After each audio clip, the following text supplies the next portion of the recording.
Yeah, I thought it was going to be late. Yeah. Right, there we go.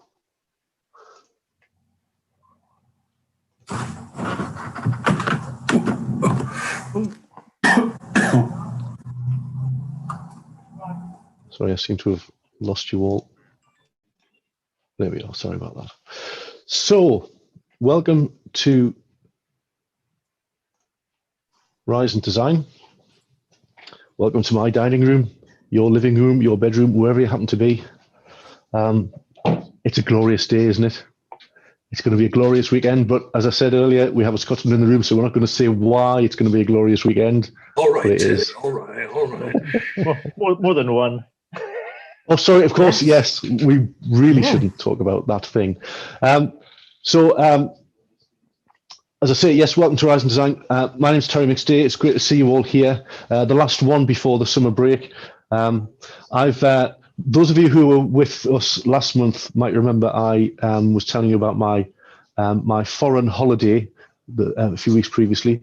I say foreign, it was to North Wales, but you know, I was hanging on to that as being a foreign holiday. Well, I'm going to make you all jealous now because I've actually booked a real foreign holiday. So I'm off to Barcelona next month. I booked it in anticipation of the rules changing, which fortunately have just changed, which means I can come back without having to stay at home for 10 days.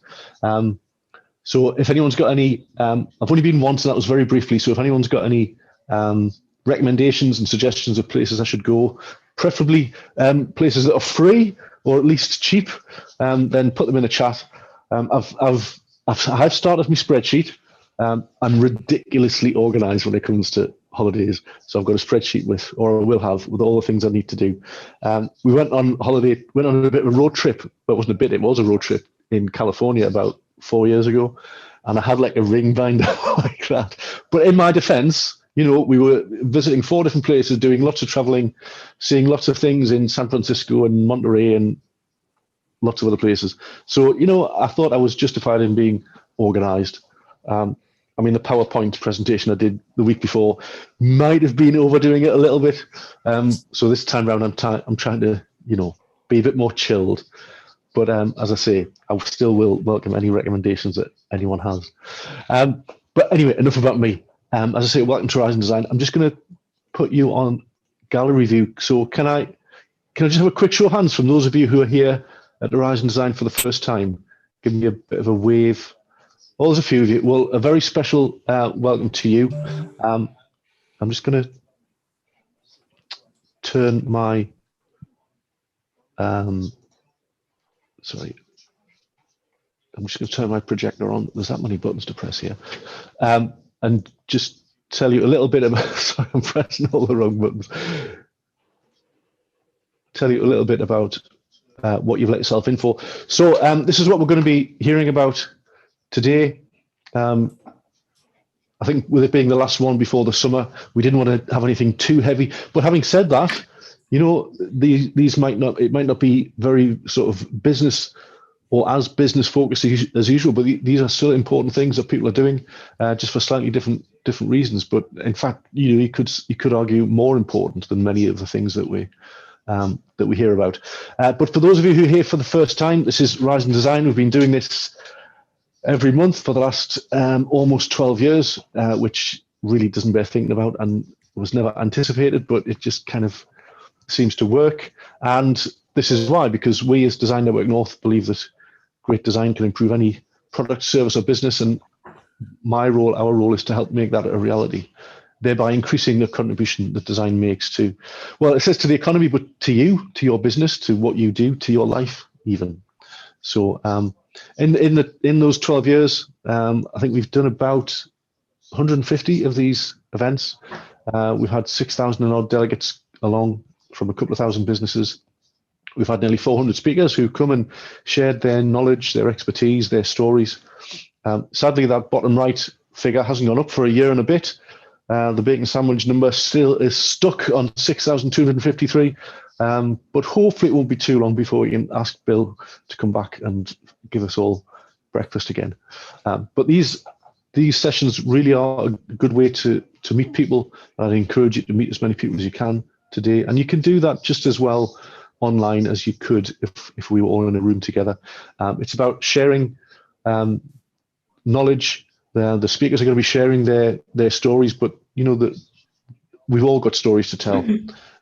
So try and meet as many people as you can. As I say, it's about learning new things, but hopefully, more importantly, it's about taking something away that is going to make a difference to you, as something that you can take forward in your business. So, sorry, I've got the live stream on YouTube. I'm just going to turn that down. So we have, as usual, some fabulous presentations for you, and then I'm just going to update you on a couple of things that are going on. But throughout the morning, even though we're all sitting looking at a screen, we can still network. So as I say, try and make the most of those opportunities. So I'm delighted that we have Chris from Global Teacher, who's going to tell us a bit about the journey that he's been on over the last couple of years, and a journey that we're very proud to have played a little part in. And then we have Bill from UCEL, who's joining us from Belfast, or the environs, and he's going to tell us about the amazing work that they do with people in their community. And then we have Dave from the Tynemouth Volunteer Life Brigade, that myself and also David, who's with us today, and Nick, are very pleased to be working with over the next few months, and he's going to be telling us a bit about the history and the heritage and the amazing stories of the work that they do. And then I'm going to mention something that we've got coming up that is hopefully going to support them in doing those things. And then we have Dan from Spearhead Interactive, who's going to, again, be telling us about some of the amazing work they're doing with their kind of virtual creation of virtual worlds. So that's what we've got coming up for you this morning. But before we do that, we're going to have the first go at doing a bit of networking. So what I'm going to do is put you into breakout rooms. So there'll be 3 or 4 of you in each room, and just take a few minutes to introduce yourselves to one another, who you are, where you're from, why you're here, and just have a bit of a chat and get to know each other. And then I'll invite you back to the main room.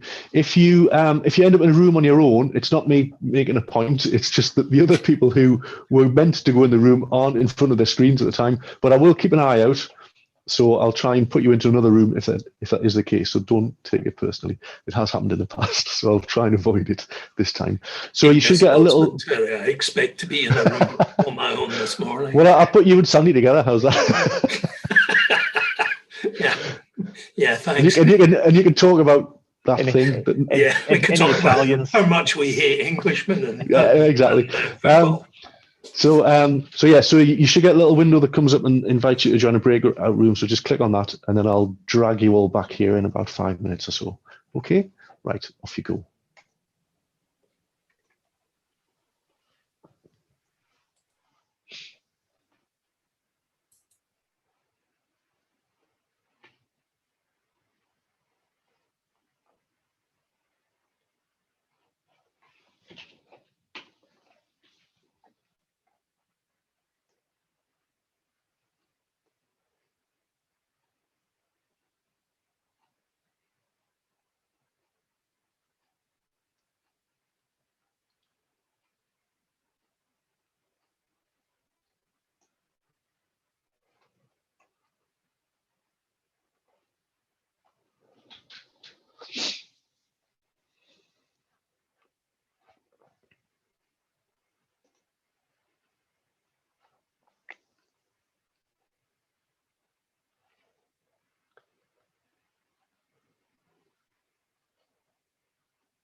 Terry, can I just ask you a quick question? Just can, yes. How long do we have to present? 15 minutes, would that be all right? Uh, But we're not going to get too, about it. So if it goes over a little bit, that's fine. no, it's just a job. All right. Right. So is everyone back? Yes. Right. Good to see you. So hopefully you've met someone fascinating. If you didn't, there'll be another chance later on. And if you missed getting the contact details of anyone that you've spoken to, then drop me a line afterwards, and I can connect you. So I'm now going to invite Chris to join me on the stage. Chris, I love talking about Chris because he came to one of our events 2 years ago and stood up and did a pitch and said, "I've got this thing I want to do, and I'm looking for some help." And then, as I'd hoped and expected, lots of people pitched in, and I've been helping them since, which is brilliant, which is really what this network is all about. But I'm not going to say any more because I don't want to steal Chris's thunder. So, Chris, can I hand over to you? Yes, you can indeed. I was just saying to the guys in the breakout room, my laptop is really kind of making a loud noise and freaking out in the background.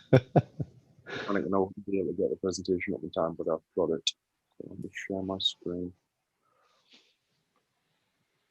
And if you do have any questions for Chris or any comments, just pop them in the chat, and I'll invite you to ask him those questions at the end. Can everybody see that? We can, Yep. yeah, it's fine. Lost you somewhere. Awesome. So yes, thank you very much, Terry. Again, as we both know, how important Rising Design has been to us over the journey of the last 2 years. So I'm more than grateful for that. And excited to share the recent developments because a lot's changed. For one, we haven't always been called Global Teacher. We rebranded at the start of this year in February from My Cloud Coach and Donate, a social enterprise and a charity. Kind of really confusing. Why make it confusing when we could just make it much more simple and see on the tin what we do. So at Global Teacher, we have a mission, if you like, a big, audacious, hairy goal, and to teach 1 million marginalized students by 2025. But really under that mission, if you like, there's an umbrella term, and we wish to make digital education available for all because we know, especially since the introduction of coronavirus, how fast the world is turning to digital. I mean, take this event, for example, but there is still that bottom billion that gets left behind who still don't have access to education and definitely not digital. Again, in the breakout room, I might be repeating myself here, but where did it start? This was an idea that was birthed in university. That picture there's of Manchester. I spent 3 years in Manchester and had the most fantastic time getting away from my hometown. Nothing wrong with Sunderland, but yeah, I think you'll all agree Manchester's a bit more impressive. Studied design engineering at Manchester Met and just absolutely relished the experience. This is where my passion for ideas was solidified, so probably fit in on at this networking event. Probably a lot of people share that passion. But not just any ideas that I believe can change the world, because they're the real exciting ones. And at first that was a daunting thing, but now I take it in my stride and I think, yes, this is what I want to devote my life to, life-changing, world-changing ideas. This was me graduating here in the middle. Still to this day, one of the best days of my life. So proud I worked so hard in my final year. Throughout my life in education, I'd always kind of, as you do, wing it or course through. But in my final year, I really knuckled down, spent lots of time in the library, and then the reward of graduating with a good degree was so worth it. So I had this overriding emotion, which was one of gratitude. Handing in my last assignments the guy Connor I met, we met on the first day, and we stayed friends all the way at the end, and we're handing in our penultimate assignment, and it felt like it went over in a blink, those 3 years. But there was this nostalgic kind of gratitude for what education had afforded me, because really I was coming to the end. I knew I wasn't going to do a master's. I was going to graduate, and that will be it. So a little bit sad to leave it all. So in our final year, we were tasked, again, designers in this at this event will probably understand or familiar with this brief, is find a problem and design a solution. Go into an area that you're interested about and find that problem and then come up with a solution. I chose to study education in the developing world because of this aforementioned affinity for education. And I found, as you can imagine, as I delved into this area, a lot of just shocking statistics. The kind of flagship one being 15% of the world's adults are illiterate. And I've done the maths, that's like, that's around about 1 billion people who can't read or write. And then below you can see 30% of people don't have 3G, so basically don't have internet, and over 1 billion, so which is around about that 15-16% number, have no electricity. So really, as I said, the brief, I defined my problem, and that was a lack of resources. This is one of the statistics that I often mention, is one textbook in Cameroon is shared between 12 children. And this is really not a feasible way to learn. I always use the example of when I was at school, if we had to share one book between two, that was like you were in a bad situation. It was like, why do I have to share my book? I want my textbook so I can read it, so I can turn the page. But in Cameroon, clearly that's just not the case. And the access to education is far, far worse than what we experience. So as I said, I've defined this problem, and this was something that I became really passionate about solving. Not only passionate about it, but I also felt I could solve it. So I looked at what other people are doing, and I saw fantastic organizations such as Books to Africa, who, as you can see on this image, go into schools, box up all to use textbooks, second-hand textbooks that the schools are finished with, and put them in a shipping container and ship them to Africa. And to this date, they've donated over 1 million textbooks, which is fantastic. It's a lot of textbooks and a lot of shipments. But as designers do, they find problems with existing solutions. And the problem with that is it's very time intensive. It can take almost 6 months to get there and then get to the rural cities in kind of total journey time. It's very expensive. And typically in hotter climates, physical books can become worn or in the rainy season damaged. So this thought was kind of the thought or the moment that I'd searched for all my life, being passionate about ideas, writing in my notes, what's my idea, what's the thing that I'm going to champion, what's that, not necessarily $1 million idea, but what's that thing that I can back and I can be passionate about. And I was running a shower in my university house, and I just thought, I was thinking about, we use Moodle and all of this online education, and there was a massive amount of digital educational material in the ecosystem, if you like. And I thought, hang on a second, why can't you donate digital? If you look at cash, paying by cash, £5 note, £10 note, but now it's contactless card. If you look at paper-based methods of accountancy, logbooks, all of that type of thing, now we use Free Agent or Sage software. So everything's evolved from paper-based to digital. Why can't we say the same in the donation of educational material?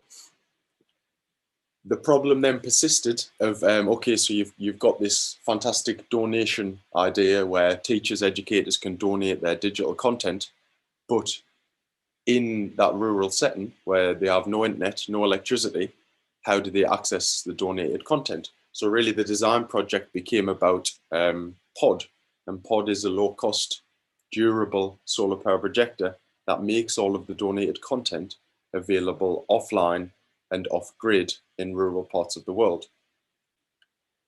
These are some kind words that people have said along the way. One notable one from Nick Clegg. I actually emailed him randomly at 9:30 at night. My dad used to work for his brother, and he just literally 5 minutes later, "Hi Chris, love the project, many congrats, blah, blah, blah," and then he introduced us to someone at Facebook. So that was quite a pinch yourself moment. But yeah, we've had some nice words said. This is another kind of as well as making digital education for all. As I spoke about, this bottom billion, but we're focusing on that 1 million marginalized, because as the rest of the world pulls away and adopts Zoom and you know, lessons are online, that divide just kind of increases, and who's catering for that kind of marginalized million, if you like, at the bottom. Over the course of the last 2 years, we've built a fantastic team, and I'll not go through them all. I can tell you everything about all of them. To be honest, we've developed a fantastic team to get the idea and the product and basically to get the word out, to do everything that we've achieved. Has been a combination of the efforts of these people.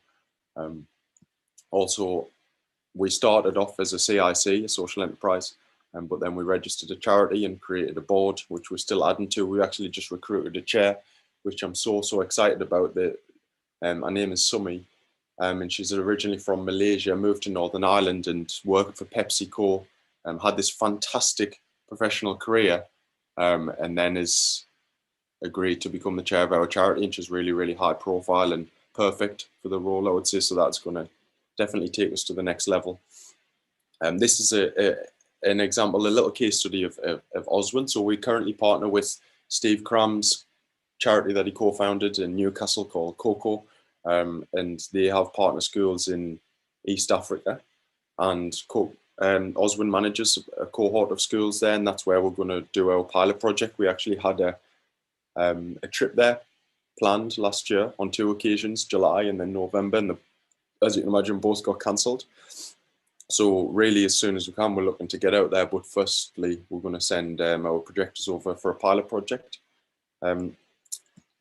Partners, what I wanted to say is the real development has been, we started an outreach campaign at the beginning of the year to educational partners, because this donate a doc movement that we coined, we realized that, okay, so we need teachers, educators to donate individual PDFs and worksheets and PowerPoints. How long is that going to take to build up a credible curriculum that's going to change the lives of the people in these rural settings? That's probably, there's a timeline to that, and it's still something that we wish to do, but it's not something that we can do now. So what we decided to do was partner with organizations such as, we've had conversations with Pearson, Hodder Education, so like they're both big publishers, a really good conversation with EdPlace, who are an online digital education provider, and basically what they are offering is their materials, their support, so that we can put ready, like kind of pre-made, proven curriculums onto our projector and then send them out to the developing world. So almost shortcutting that whole donate a doc process. And that's it, I suppose. I hope one thing that I wanted to put a call out for is, so we put a couple of job posts on LinkedIn, one of which was for electrical engineer, but in the past I pitched at Horizon Design, and Black & Decker were there, Voldo were there, and just had an amazing audience to reach out to. So we're looking to work with a company who are electrical and software engineers, because that's the final bit of our product development that we need to kind of nail down. So that's, I suppose, the call is there any electrical and software engineers out there who will be interested in working with us on this project, supposed to make digital education for all. Thank you for listening, guys.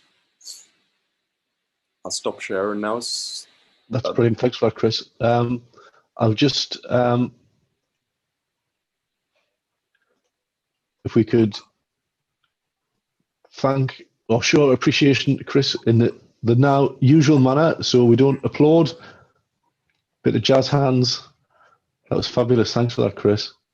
I don't think there are any questions in the chat. So does anyone have a question for Chris, or a comment, or an offer of something? Hi there. Oh, sorry. No, Trevor, do you want to go first, Trevor? Hi, Chris. Thanks for that. It was great. So I'm coming from an educational background as well. I'm a lecturer at the University of Leeds. I was just wondering, have you considered LinkedIn Learning as a platform to get material from as well? So I've been using that for the last year or so. it's something that universities are using quite heavily to develop training and learning and literacy in different subject areas. So you just didn't mention it in your presentation. I thought could be an avenue for you to follow up as well. It's becoming quite a powerful tool for education. To be honest, Gerard, I haven't actually really looked into it. I know my partner does a lot of the courses on LinkedIn, but it's something that I'd have to look into more. We've typically thought of more, I suppose, typical educational organisations and approach them. But there was one instance where we had one of the functions of the platform is called Request a Doc, where teachers on their 3G smartphones fill in our little form and they tell us about themselves and the resources that they need, and then we put that crowdfunding style project out to via our platform to the world essentially. And one of them was there's a local group of women who go sell at the market and they wanted to understand how to make more profit through marketing efforts. So that was something that I actually went to LinkedIn for, rather than typically going to the community of teachers saying, have you got a presentation on ancient Egypt or whatever it may be, or algebra. But actually, okay, we go to the LinkedIn community, who's someone who may deliver marketing presentation. So that was where we'd linked with LinkedIn before, but not in that way that you mentioned. So thank you for suggesting that. Thanks, Gerard. Trevor, did you have a question for Chris? Yes, thanks, Terry. Chris, first of all, I think the motivation you have is fantastic. So well done on the whole concept. It's tremendous. But a couple of practical questions occur to me. How do you blend in the material you're receiving for free into some form of understood and accepted curriculum or curricula? And also at the point of delivery with the students or pupils that you have, how do you know in these remote locations that it's being dispersed in the proper manner? I say that I have a background of Africa, so I know Africa quite well in that regard. And I'm just wondering about how you know that the pupils are benefiting from a brilliant idea and a great piece of technology. And then lastly, how much does each projector cost? How much and who do you get to pay for them? The educational systems of each country? How do you go about your business model? Thanks. No worries, Trevor. So could you go back to the first question, Trevor, and just... First question was, how do you know that the material you're receiving from your donated sources comes to some form of accepted curriculum within each school's system, so that you may have picked up something on ancient Egypt, but if Zambia doesn't focus on that and it doesn't focus into their GCSEs or primary school education, how do you know that you're picking up the right material? Yes, so this, I suppose, the appropriateness or the fit for purpose level of the curriculum has been something that we've considered the whole way through. As I mentioned, that Request a Doc feature where it was almost like a crowdfunding style request where people from the educational community pledged documents rather than money. That was almost like focused donation. So it's donation of an educational resource based on a particular need. So that was a way that we thought maybe we could get around it. The other way is for example, EdPlace or Hodder, for example. EdPlace is a particularly good example because they have an entire curriculum from really right the way through the school years, and were so aligned with us from their team's point of view to ours. They said, we're actually happy for you to tap into our API, use our entire database of questions as freely as you like, put a front end on it. So basically we have access to an entire curriculum there, an entire body of work, which covers all bases. And then I suppose it's about the effectiveness of our platform and the search capability for the teachers to navigate via keywords, subject, age, language, to pick out the resources that they particularly need. So you see this as a supplement to the children's education, but something that's just up to speed and can work because of solar power. You're bringing the technology of solar power to education and supplementing the ordinary course material or materials that the teachers have. Is that the basic idea? I would say, if you were specific about it, it's a teacher resource kind of supplement. Yes, it's for teachers to bolster the quality of their learning or their teaching. Sorry. So, for example, in Tanzania at the moment, they have one book that consists of the entire curriculum, and the teacher literally, as you've heard the expression, chalk and talk, just copy out the curriculum on the board. So you're taking something that's that level of education, that level of pedagogy, if you like, to something that's assisted by a digital offline tool where you're accessing the kind. I mean, EdPlace is in about 4,000 schools in the UK, growing rapidly over the coronavirus period. So you're taking it from that level, chalk and talk, to something of EdPlace's standard that is like Ofsted standard in the UK in this moment. So it's, I mean, not one or two leagues, it's quite a few. I think your answer's answered my second question. My last one was, how do you sell? What's your business model? How do you make your money? The projector itself, this was always, as we're a charity, it was never something, as I said, the $1 million idea. It was never that, to be honest. It was something that I would be passionate about and take forward. The projector can be bought, sponsored, or fundraised. I mean, so if you think from a marketing effort, our projectors doesn't actually look like what you've seen now. It's much smaller, and the unit cost is being driven. So we started making prototypes at £1,000, pulling everything together, using someone else's 3D print. Then we bought our own Prusa 3D printer, dropped down the cost to around £300 a unit, and we've now missed out the middleman of the projector side. So we think we can even get it maybe sub 100, probably adventurous, but sub 200 definitely. So really in driving the cost down, we've made it much more realistic commercially. So if you imagine we launched this projector and we say the world's first portable, durable, 3D printed solar power projector, right? And it's at a reasonable cost. And we say to the world audience, you can buy one of these, and every time you buy one gets donated to the developing world. If it's a buy one, give one model. That's what something like Tom's shoes. So you buy a pair of Tom's shoes, one gets sent to the developing world. That's something that we've looked at.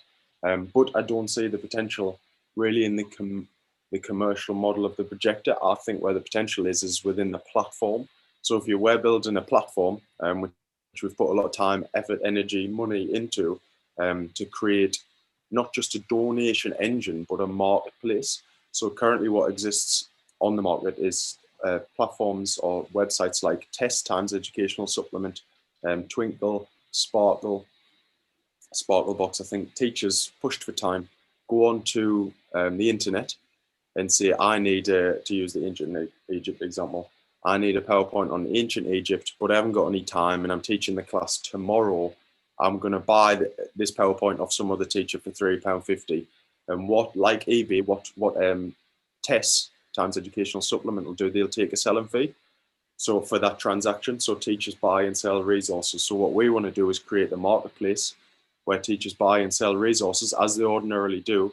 But the USP is all of the documents traded on the platform get preloaded onto the projectors, and then we use that selling fee, we use our markup to build projectors and send them to the developing world. So it's almost like, not really a circular economy, but it works in a way where it's self-sufficient.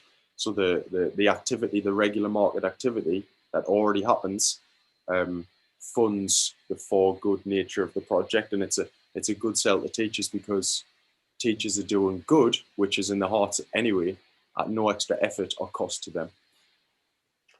Great. Thanks very much. Thanks, Terry. Thanks for that, Trevor. Thanks, Chris. We've got another question in the chat, but if you don't mind, Stephen, what I'll do is when we go into the breakout rooms later, I'll make sure that you and Chris are in the room together, so you could pose your question directly, if that's all right. And Chris, when you do get to the stage of wanting sponsors for a projector, I'm sure these guys and all the other guys out there would love to chip in, and we could have a couple of DNN projectors out there teaching the world. So let us know when that's a possibility, and we'll try and do something there. That would be fantastic. Sorry, thank you.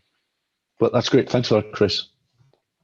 So I'd now like to welcome Bill from UCEL, who's going to talk to us about some of the amazing work that they do. So Bill, can I hand over to you? Thanks, Terry. Good morning, everyone. I guess from the point of view, when I spoke to Terry at the front end, I wasn't sure whether, I suppose, our story was, worthwhile or worthy in relation to some of the stuff that you guys are covering, particularly when you listen to Chris's story this morning. UCEL we're the largest provider of disability employment support in Northern Ireland. We support something in the region of 1,800 people with disabilities every year either get into work or stay in work having acquired a disability. And we look back probably 5 or 6 years ago, we were an organisation in decline. Typically, our organisation is split in two halves. We have our disability employment support, which really delivers a range of in-work, pre-employment and training support for people with disabilities.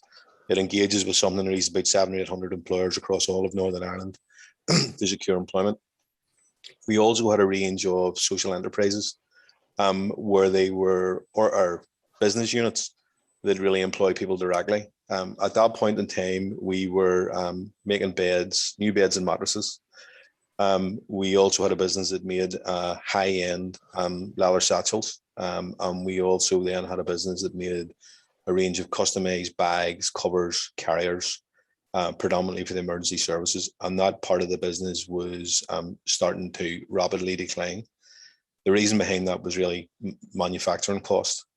A lot of the activity we were involved in was, I guess, it was labor intensive.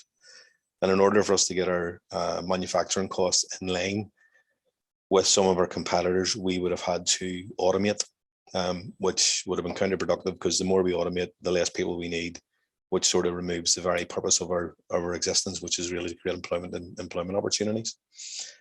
And at that point, we really had a bit of a quandary in relation to we either stopped operating a social enterprise model entirely because it was becoming unaffordable and it was starting to put a strain across the rest of the business. And as I say, it was starting to seriously impact our ability to trade. And at that point, we were turning something in the region of around £4.5 million per year. So we came up with a new approach, which was really a strategy that was going to be focused on diversification with an element of disruption. We started to look then at areas within certain sectors where we thought we could compete. The barriers to entry were reasonably low. And we started to look at areas that no one else was doing. And the first area we came across was mattress recycling. So in Northern Ireland, there's something like 250,000 new mattresses sold every year. And the question we had was, well, what does everyone do with their old mattress? And if you think about anytime you see an article on the news, the first thing you'll see will be a discarded mattress. Sometimes I think journalists drive about with an old mattress in their car, and when they're trying to do a story, they get the mattress out, take a photograph, and that's the lead. So we started to talk to a number of local councils in relation to what were they doing with their old mattresses, and the story was the same. They were simply going to landfill. We then started to engage with Belfast City Council around a potential pilot, where we came up with a unit cost for basically disassembling a mattress. And mattresses come in, most mattresses there's really only 4 components. There's a spring, there's polyester, there's some PU foam, and then the covering of the mattress is really we call ticking. Some of those components there's a value on, i.e. if you take the spring out and you shred the spring, there's a value in the steel. There's a value in the polyester, but the other 2 components really there's no value, and it's a cost to get almost to dispose of them. So we started off with a small pilot just on 5 years ago. That has led us to the point now where we've probably through more accident than design, we've got to the front of the circular economy sector in Northern Ireland. So currently we're the only mattress recycler in Northern Ireland and one of only 2 in Ireland. And this year we'll recycle something just short of 70,000 units per year. We're the only carpet recycler in Northern Ireland. We're the only carpet tile recycler in Ireland. And that has then led us into other areas within that circular economy space where we are now the biggest provider of confidential shredding in Northern Ireland. And we're rapidly growing our cardboard recycling to the point that we'll recycle something in the region this year about somewhere between just short of 2,000 tons of what historically would have been waste into items that can now be reused. I suppose to put that into context, what that has really allowed us to do as a business, we will compete on a purely commercial basis on both price and quality of service. And then we'll overlay that with I suppose, a heavy slice of social value. So we'll articulate the wider impact we have in relation to creating and securing jobs for people with disabilities. And currently across our social enterprise end of our business, we operate with an 83% disability rate. So we're a pan-disability organisation. We operate under that idea of we champion ability. So we talk about people what they can do, not what you can't do. And we'll find a slot within our big machine where, regardless of your disability, people are able to hold down employment, and that could be employment from 10 hours a week to 37 hours a week. And we adopt a very flexible employment model. What that has really, I suppose, delivered for us as an organisation, in the last 5 years, we've doubled in size. This year, we are forecasting a turnover of just something less of 10 million. And with a really strong plan for further growth. Lots of organisations have, I suppose, to a degree, struggled as we've come through COVID. The environment in which we have operated in, COVID has actually accelerated our growth because it has put a much greater focus on the need for that idea around a circular economy. It has also focused our regional government on the fact that Northern Ireland currently has the largest gap in disability employment. And we're now being seen as potentially an example of how social procurement can be driven to deliver real social value. As I say, we have a really strong focus on the people. So at the center of everything we do, we put our people. If any activity we engage in, if it doesn't mean we can deliver greater employment opportunities, more pathways to employment, or more secure employment, we don't do it. And we continue to look for niche sectors or gaps in the market that we can exploit, as I say, on quality and price, and that we can then overlay with social value. Now, as I say, for us, it's been a really interesting journey. There's been lots of lessons learned over the last sort of 5 years. But I think the big positive for us has been the increasing number of people that with disabilities that we've been able to support in that time. I'm sort of conscious of time and conscious that there's other presenters. So I really appreciate your time this morning. And if anyone's any questions, I'll do my best to answer them.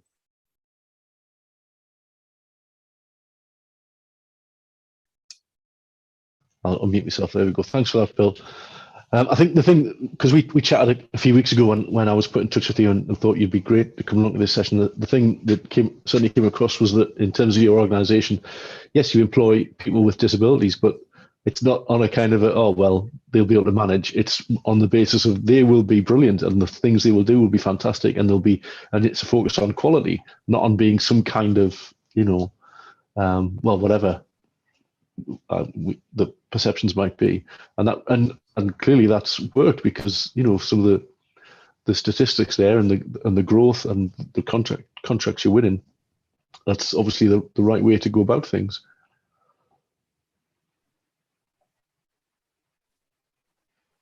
Does anyone have any questions or any comments for Bill and the work that they're doing? Bill, I sent you a comment in the chat. I mean, I think you've got a really inspiring story there. And what impresses me is the kind of very business-like and commercial approach that you've got there to the business, but which is also providing employment for people with disabilities. I think that's a very powerful story. And I wonder whether you've had any thoughts about sharing it with other charitable organisations throughout the UK, because I think you've got a really powerful set of experience there, which could help transform other charitable organisations. I guess I suppose the approach that we apply. There's no shame in making money. I suppose the important thing is what do you do with the money when you make it. Everything that we generate is we invest it back in the business, or we create more jobs. A lot of the team that we have currently have come from the private sector, and we focus really squarely on driving proper social value. Lots of the I suppose the current contracts that we've been successful in winning. We do it on a commercial basis, because in the time that I've been with the business,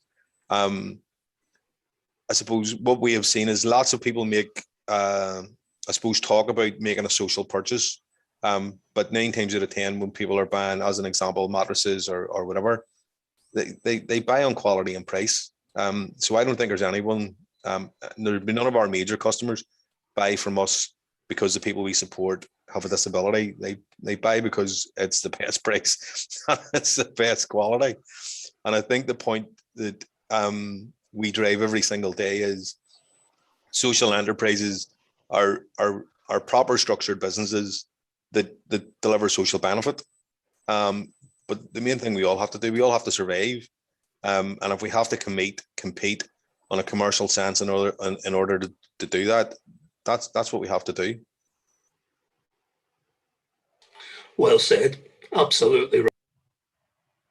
Thanks for that, David. Sophie, you had a question you wanted, or a point you wanted to make to Bill. Yeah, thank you. I just think that's an amazing story, and absolutely, I agree. The fact that you make a really commercial venture out of it is brilliant. And I wondered whether any of that learning and what you do, whether there's something that you can share with other organisations outside the charitable sector to help them employ more disabled people for what they can do, because it must be possible. I guess, Sophie, one of the big targets that we have at the minute is actually how they engage, even as an example, the public sector in Northern Ireland, they engage more people with disabilities. Because the one thing I suppose that COVID has made us all focus on is the fact that what we can't do, because it's created a new normal, but it's created a new normal in lots of different fronts. And I think what we have to continually do, I suppose all organizations have to do, when we think about our customer base is becoming more diverse every day. So our staff has to represent the people that our customers that we're serving. So it's incumbent on us all, I guess, when we look at people with disabilities aren't any different to people without disabilities. They all have the same gripes, they all have the same pressures. And sometimes from the point of view of when someone's managing a disability, their ability to adapt is amazing. We find that it's a big positive for us as a business. And as I say, that strap line we operate under, champion and ability. The world, as we all know, will tell us what we can't do. We hear every day what we can't do. So we try and focus on the positive element of that. We try and work out what you can do, and then we try and get a job that fits. It sounds great. I mean, I know because I used to work in corporate world where diversity and inclusion was one of my, and it's how you break down the fear of unknown, because as you say, they're just the same. So, we're all people at the end of the day, aren't we? I think that we find is that when we are competing with sort of purely commercial entities, the fact that we're supporting people with disabilities, it doesn't matter to us, because we just deliver on quality and price. And the customers we support, do they need to know how the big machine works? No, they just need to know what the outcome is. So it's been an interesting journey for us, because the more competitive we get in some of the space that we're in, we are now starting to compete with sort of some of the largest recycling and waste companies on the island of Ireland. And in the main, we're doing okay. We're not there yet, but we still have we would have a reasonably ambitious plan to grow again. And the more successful they are, the more jobs and employment opportunities we create. It's really simple. It's for me as I suppose a chief exec within the business, it's a really simple message. If it doesn't get people with disabilities into work, we shouldn't be doing it. So as an organizational focus, it's really helpful for us because we only do one thing. Yeah. Thanks for that, Sophie. And then finally, I think, let's see, where's Jared gone? Jared, you had a point you wanted to make about some work that's going on in Sheffield, is that right? Yeah, just, fantastic work, Bill. I thought it was really, really impressive what you're doing there.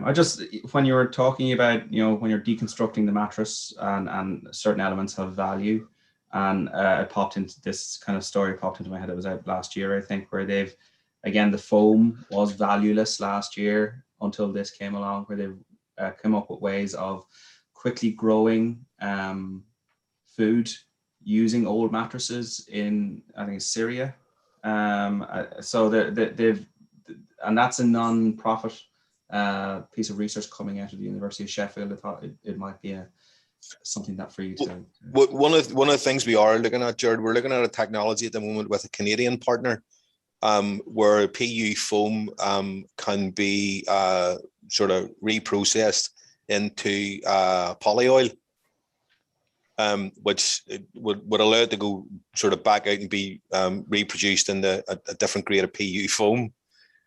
So we've done some early tests at the minute, and results are looking really positive. But that would in turn mean that instead of it being a cost, it would become an income generator. Exactly. And we see, as an example, if you look at the like of polyester at the moment is around £230 a ton. So the polyester helps us balance the polyester, and once we shred the metal spring, that helps us balance the cost of the two entities at the minute that are cost going out. We've moved the unit price to council because at the minute we're predominantly working with, I think, 7 of the 11 councils in Northern Ireland. So we've moved the unit price, and there's a piece of work being done at the minute from the Bedding Federation. Around end sort of producer responsibility. There's also a piece of work happening in Northern Ireland at the moment where landfill sites are considering banning mattresses to landfill. And if you even the figures that we are operating on, like for up until we started doing this, like 75,000 mattresses were going to landfill every year. The tonnages when you get in behind some of these units is frightening. Like even in Northern Ireland alone, there's 6,500 tons of carpet goes to landfill every year. The numbers are phenomenal, and because of the very nature of Northern Ireland or Ireland, that whole idea around a linear economy where we bring stuff onto the island, we use it, and then we bury it, has to stop.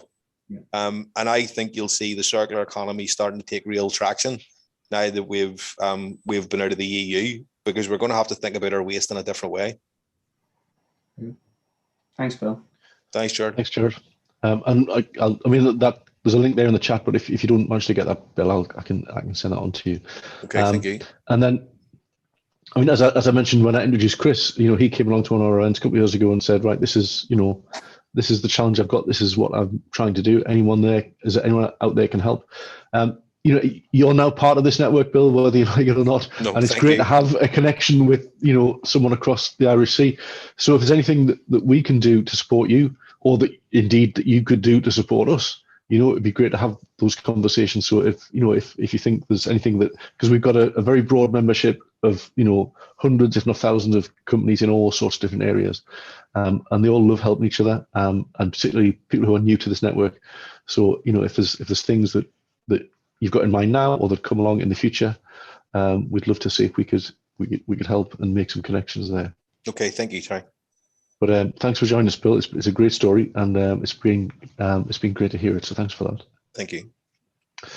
We're now going to do a little bit more networking. So I've shuffled around the breakout rooms. So this is another chance to have a chat with someone, find out what they do, and make some new connections. But we don't want to spend too long, so don't hang about. So you'll get a little message again popping up, inviting you to join a room, and we'll see you in there.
Hi, Janet. Hello. I think I entered the room too late. They were having a conversation between themselves, so I thought, right. All right. Plus, I'm trying to manage several other things at the same time. I'm sure you know Right. how it is. Well, yeah, I think, yeah, I think we're all doing the same. Yeah. But everyone will be heading back shortly. So. Yeah, it was a good event yesterday. I enjoyed it. Good. Yeah, there was an awful lot of work went into it, Mark. But yeah, I can imagine. Hopefully, the next time it'll be a bit easier. Yeah. Anybody else been playing Beat the Timer? Failed miserably. We were cut off. Cut off in our prime.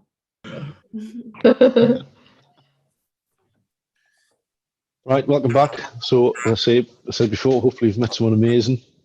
Yeah. I'm sure you have. We were The room is full of amazing people. We So I'm now delighted to introduce Dave Bell from the Tynemouth Volunteer Life Brigade. Many of you will have heard of them, but many people assume that they're part of that other large life-saving organisation that I'm not going to mention, but they're not. They're a group of guys and women based around the Tynemouth area who give up their time and risk their lives rescuing people and the occasional dog who's fallen off down the cliffs or got into other scrapes.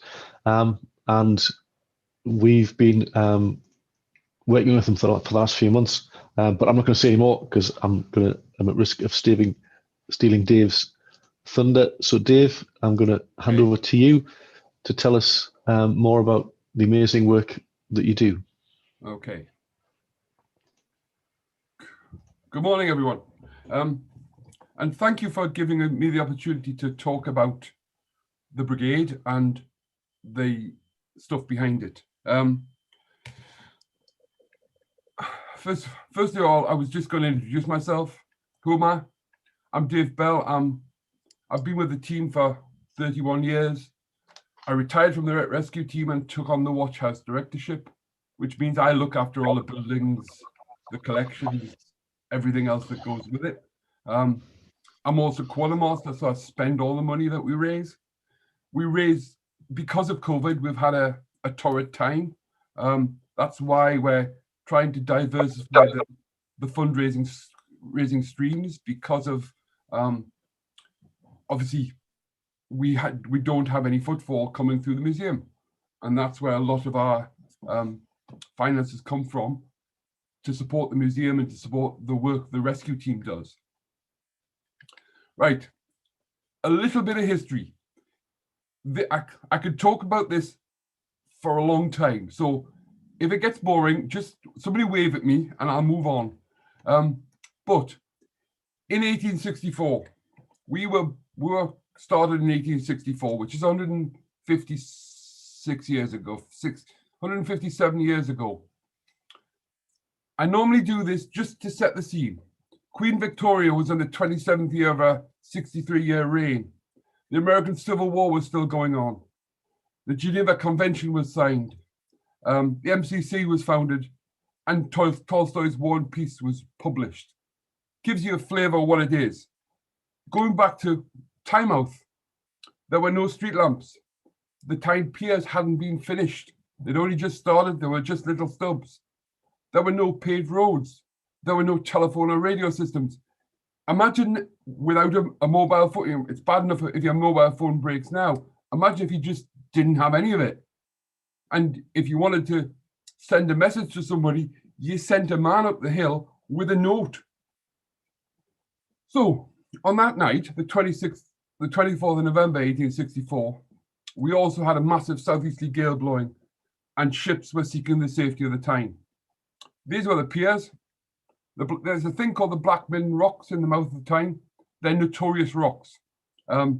Freestone Point, and that's the safe route into the harbour. I've got to say southeasterly gale. So I end up being what's called lee shore.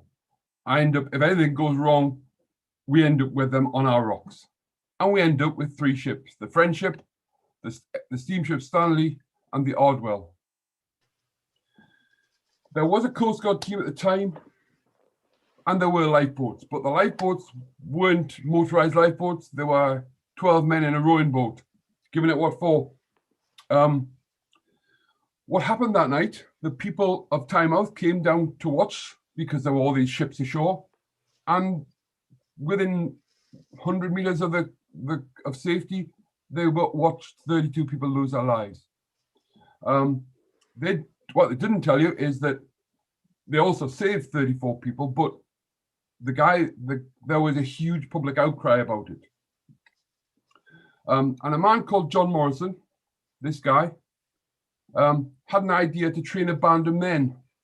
He was already a trainer at the castle, training the artillerymen at the castle.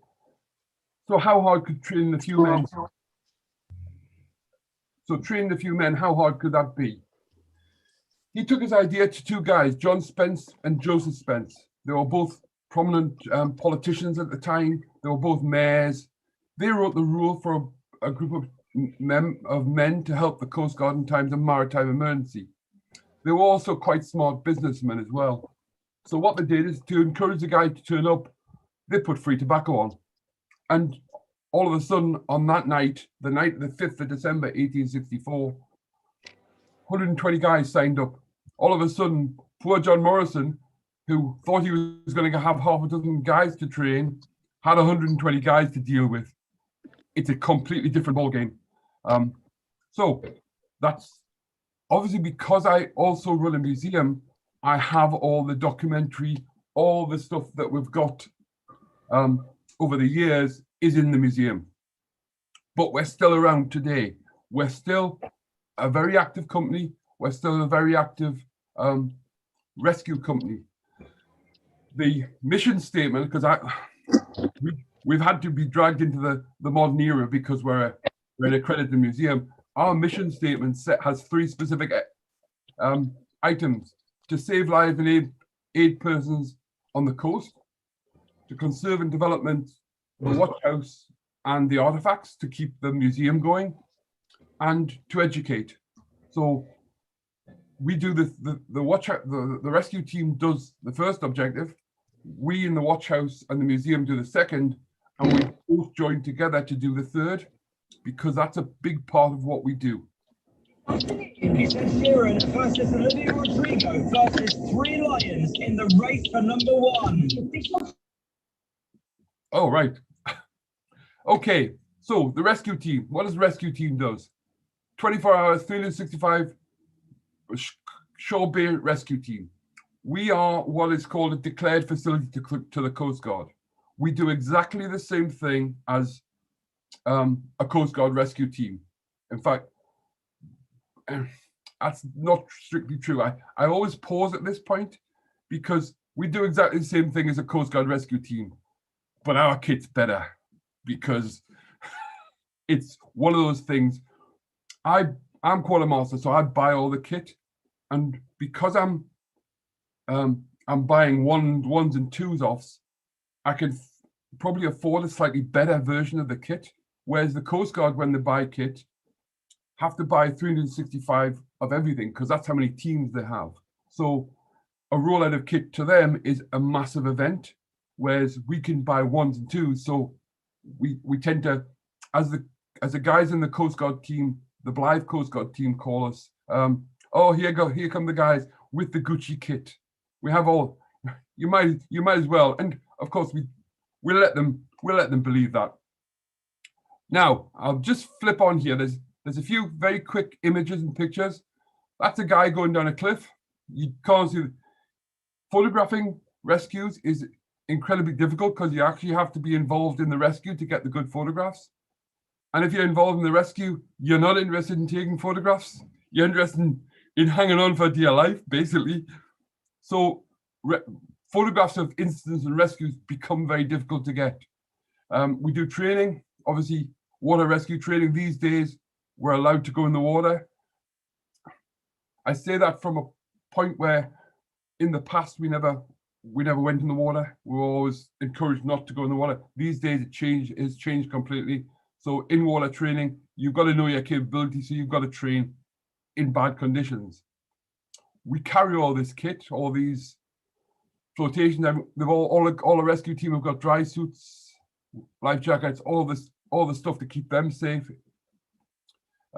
We do a lot of first aid, and people, you'll find, when they have an accident or an incident, they never fall in the convenient place.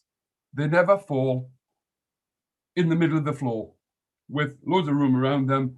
They'll fall somewhere quite inconvenient. And we do a lot of our training is to extraction from people from those tight spaces.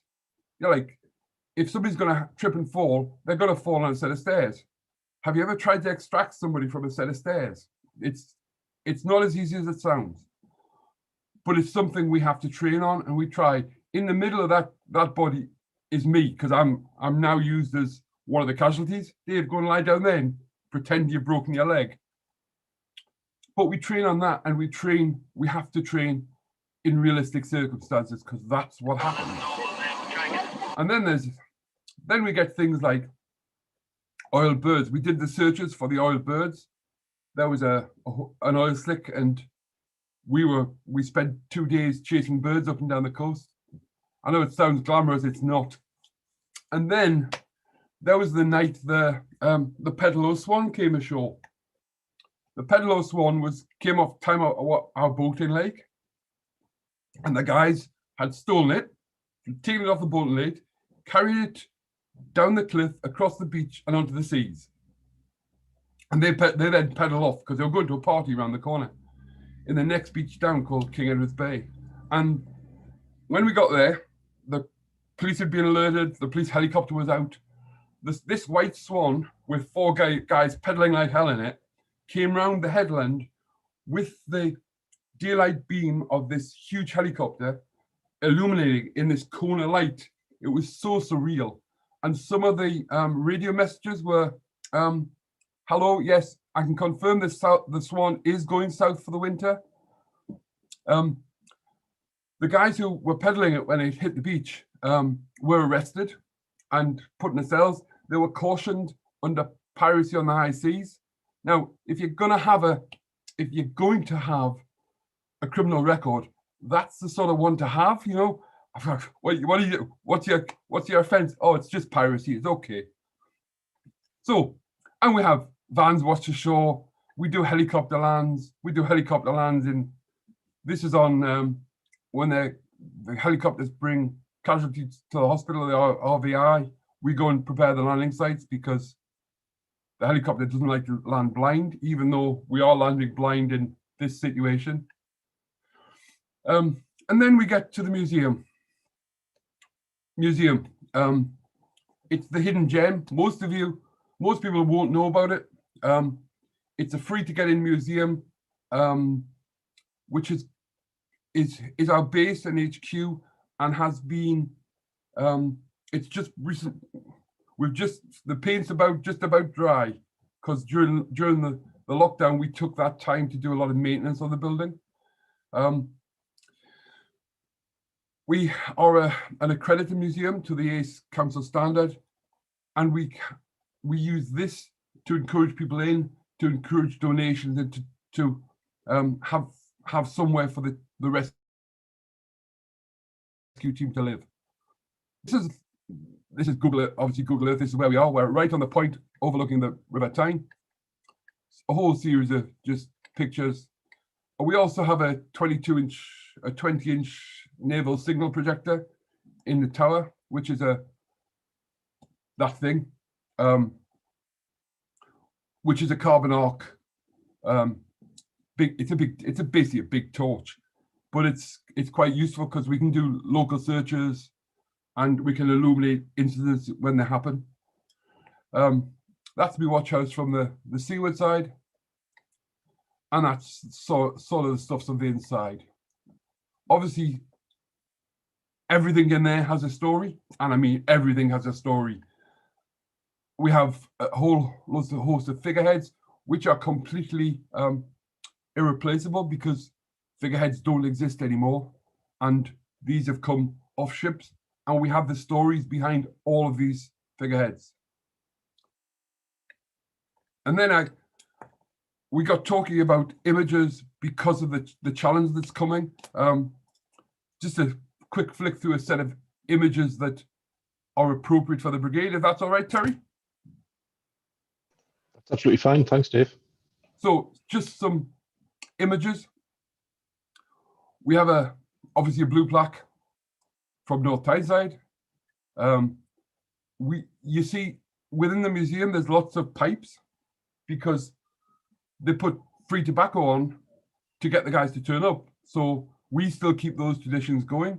We have a horrible competition called it's the smoking competition, which is an evil competition. You get a pipe and you got to fill it tobacco, and then you've got to keep it alight for as long as you can. It's evil. It's nasty. It's also the fact I'm the current rating holder of it, which is behind me. We also have a Queen's Award for Voluntary Service, 2007, obviously. These are some of the images of the stuff you'll see on the branding that's on the outside of our clothing and the vehicle. And so the TVLB 1864 and the crown appears everywhere. These are actually the beer mats. And of course, we have Tynemouth's crest, which is Treasures from the Deep, Messrs Albaltis, and the sailor and the miner, and the three kings that are buried in Tynemouth Castle. We did a large celebration for the 150th, and this was the specific logo that was created by a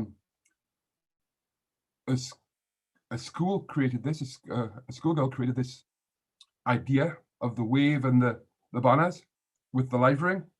We also still have these. These are the Ganseys.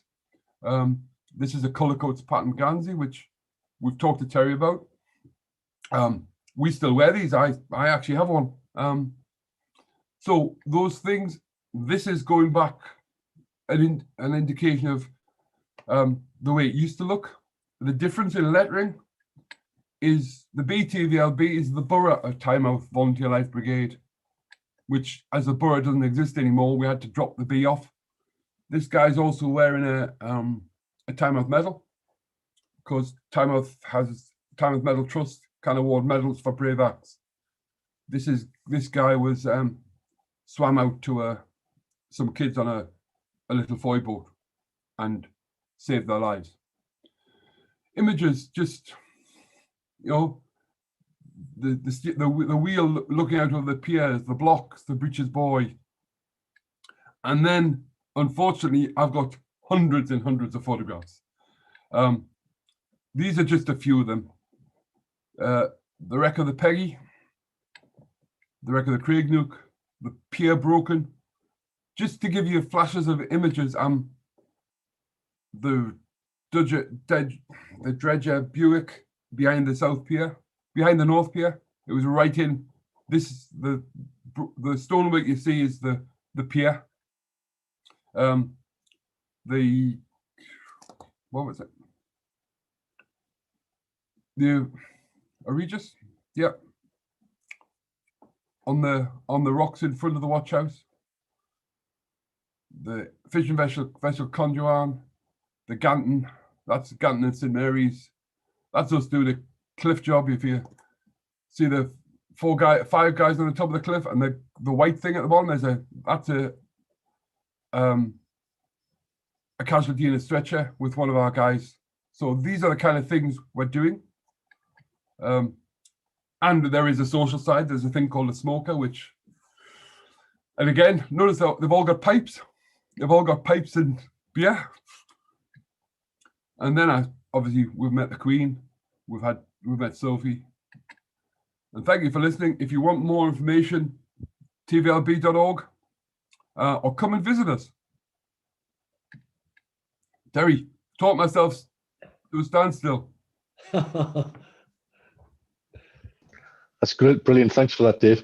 I'm now going to mention, before that, I think a well-deserved round of applause. I'm sure many of us weren't aware of the Life Brigade and certainly not aware of your amazing history and some of the amazing things that you, excuse me, that you do. Now, I'm just going to very quickly join you on the stage. There we go. I thought you were still on there as well. There we are. As Dave alluded to, myself, Nick Devitt, who's here today, and David Ray and Anna Ray, who are here today, we met Lewis, one of Dave's colleagues, a couple of months ago, and they said how, explained how a lot of their fundraising activities had been sort of curtailed. They weren't allowed to go into pubs and shake tins and lots of other things, and people weren't visiting the museum. And they have, I think it's fair to say they have struggled. So we really wanted to try and help them with that. So one of the ideas we came up with, being part of a design network, one of the things we came up with was to have a design challenge, because one of the things we thought, well, if there are products out there that are being sold that are connected with the Life Brigade, and the people buy partly because of the association, but also because they're amazing products that have been created by amazing designers, and some of the proceeds could then go to the Life Brigade, everyone's a winner. So we have, so we're launching this design challenge next week. So next Wednesday from 5:30, you should have had invites to this already, but just in case you missed it, from 5:30 next Wednesday, there's a bit of an open day. I mean, the museum, as Dave said, the museum's open anyway, but we've got a special open day or open evening next Wednesday. So anyone that wants to come along can come and visit the museum, have a bit of a tour around, see some of the amazing artifacts they've got there. I mean, those figureheads alone are incredible, but there are so many things in that museum that are just inspiring, really. So the idea is that people will come along, see some of the things that they've got, get inspired by some of the images, some of the artifacts, some of the building, anything, and then create something that they are able to design and produce and sell. But whatever it is that they need from the brigade, they will kind of license that to them and allow them to use those things. And in return, they get a share of the sales of that item. And hopefully we can build a portfolio of products that are being sold all around the north and beyond, that are generating income for the brigade, raising the profile of the brigade, but also for the company selling them. It's a new product to add to their range. It's something that's inspired, that's got a bit of history, got a bit of heritage to it. So we've got about, I think there's about 20 people coming along already next Wednesday, and then another 4 or 5 who aren't able to come, but they're still interested. So we've got people who want to make clothing based on the Ganzis. We've got artists who want to create various artworks. We've got some wallpaper designers. We've got people who produce craft products. We've got homeware designers. We've got a gin distillery. We've got all sorts of people, but we want loads more. We want as many as possible. And yes, Debbie, dog coats with the TVLB logo on it. Why not? I mean, Dave, dogs do fall down cliffs and get rescued quite regularly, I believe. Yes. Yeah. So maybe a little hook on the top if you do need to rescue them. Yeah, maybe a dog lift up. There we go. So if you are interested in coming along to that, even if you just want to have a look around the watch house and have a bit of a guided tour, that's absolutely fine. But even more so, if you or someone you know is able to create something and can be inspired by what they're doing, then come along. If you're not able to come along next Wednesday, then you can still find out more about it and submit something for that. So we're asking people to put their ideas for, well, more than ideas, we'd really like, a good kind of, some kind of representation of what it is they want to do, some idea of where they're going to sell it, what it's going to cost. We're asking for that before the end of August. And then the guys in the brigade will have a look at those and see which ones they like, hopefully all of them.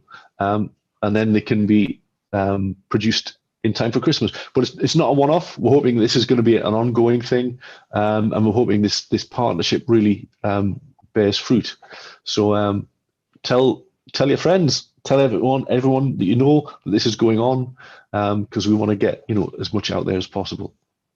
Yeah. So that's enough from me. So Dave, does anyone have any? I think let's see. Did Trevor, you had a question you wanted to ask of Dave?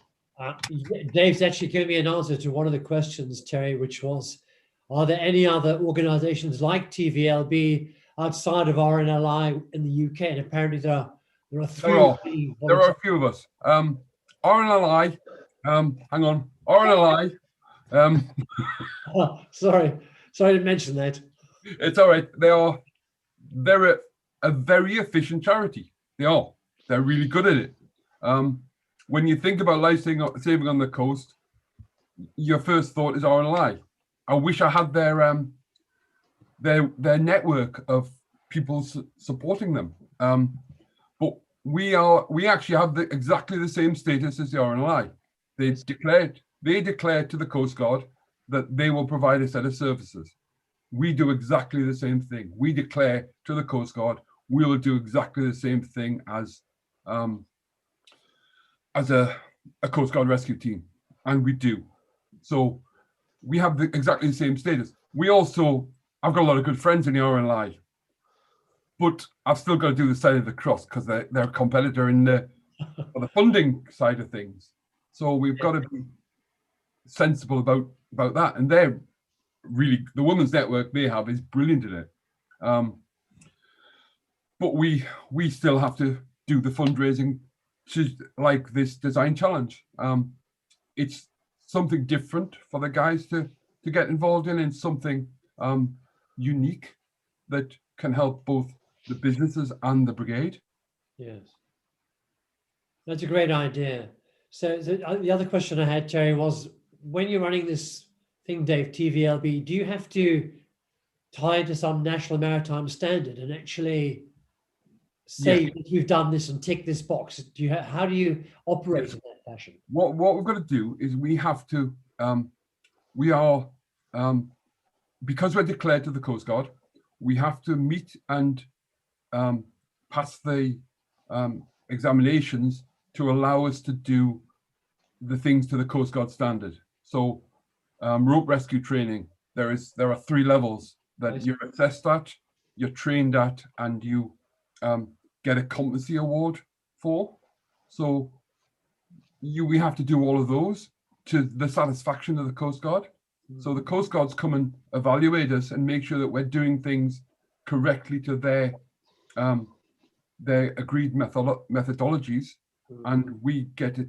We have that review, and we train our own people to their standards.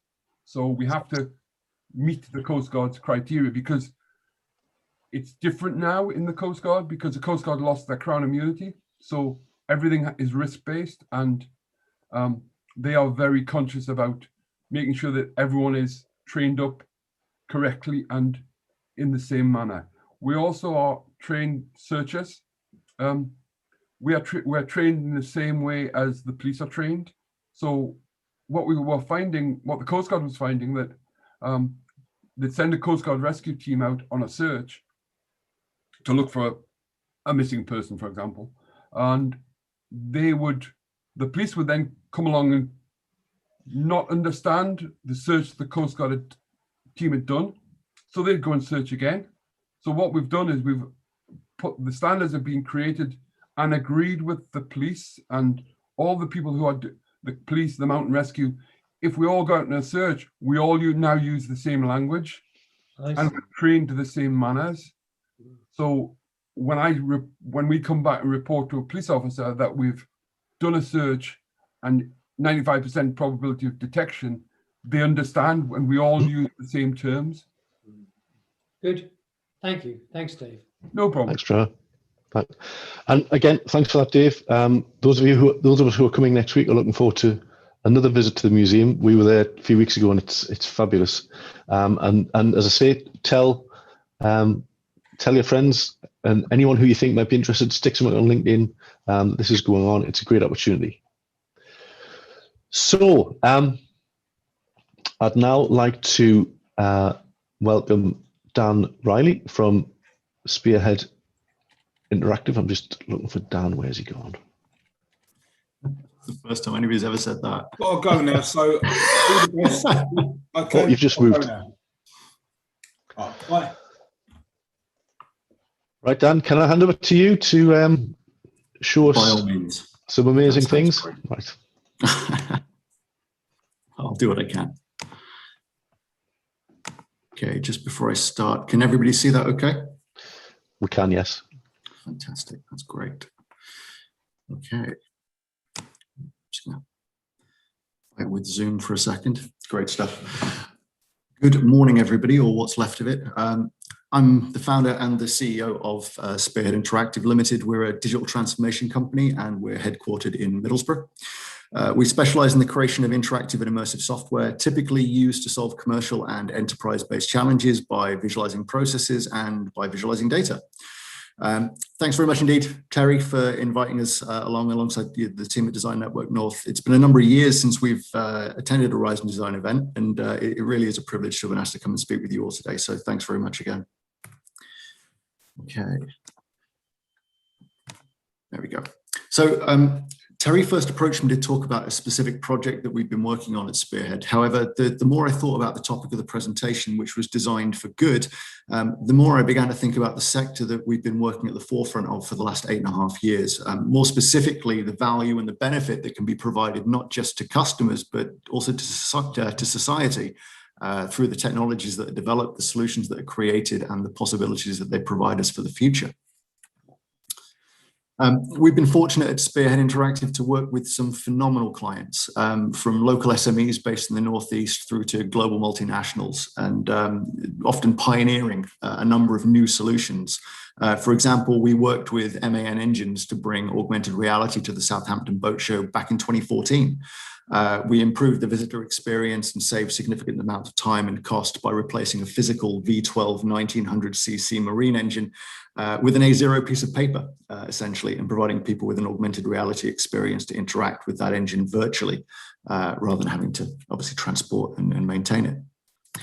However, even before that, we worked with MPI Offshore. We brought virtual reality to the EWEA Offshore event in Frankfurt at the end of 2013, when the first generation of Oculus headsets had just been released. So we're not an animation company that moves into VR or a marketing agency that's now offering it. This is what we've lived, breathed, and done for pretty much the last 15 years of my career. We've extended our services and capabilities since then by supporting companies like Cyberith with their 360-degree omnidirectional treadmills. We did that at the Tokyo Game Show again in Japan back in 2014. And through investments in more than 65 pieces of hardware since then, we're able to mix and match technologies to provide weird, wonderful, and amazing ways to interact with and experience the software solutions that we develop. Not just to deliver a return on your investment, but also to deliver a return on experience for the user.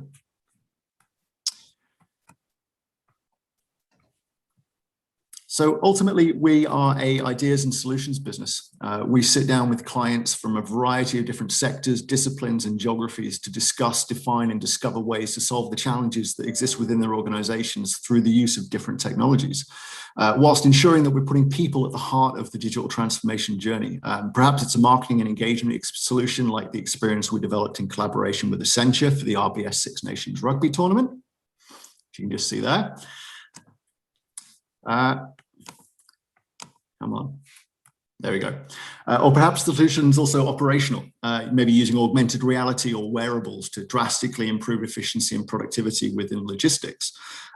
Ultimately, a lot of the work that we do at Spearhead revolves around designing our client's definition of good into an engaging digital experience. Now, the technology that we work with and the solutions that we develop can be categorized in three main ways. Visual data, I just want to walk around it, where you just need to see something. How does it make us feel if we move this from here to here? Can we make some sort of saving or add some sort of value to the business or the organization by mapping out the time it takes to move from one area to another virtually, for example? The second element is experiential. And that's where we bring assets and 3D models to life in order to replicate any kind of process as they exist in the real world. It could be teaching somebody how to assemble a piece of flat pack furniture. or it could be how to virtually set up an ISO on a camera without actually needing the hardware, for example, through to plenty of industrial training applications that we've just seen. And I'm sure there are plenty of applications we can think of from having conversations with Dave as well. The third area is functional data. And that's where we start to visualize processes that we can't do in the real world. For example, making walls semi-transparent and visualizing internal infrastructure and pipe work and things like that, facilities management. Now, each of these three layers can be uniquely affected by the integration of real world data, essentially creating a monitoring system by integrating IoT and sensor data at one level, or developing something maybe a bit more intelligent using AI, machine learning, maybe even a little bit of blockchain in order to actually control the visualizations in 3D, essentially turning that monitoring system into a control system. So whether it's an experiential training application that's providing reinforced knowledge to an industrial worker to help prevent accidents, or whether we're working across multiple stakeholders to visualize and monitor the 3D asset of a nuclear power station to ensure that Fukushima Daiichi or Chernobyl never happens again, we see these as really important tools and opportunities that provide some real benefit and some real good if they're designed in the right way. So we've got a really strong ethos and an internal culture within Spearhead. And wherever possible, we work to get involved in projects that don't just have a strong commercial benefit for us, but also a strong emotional one as well.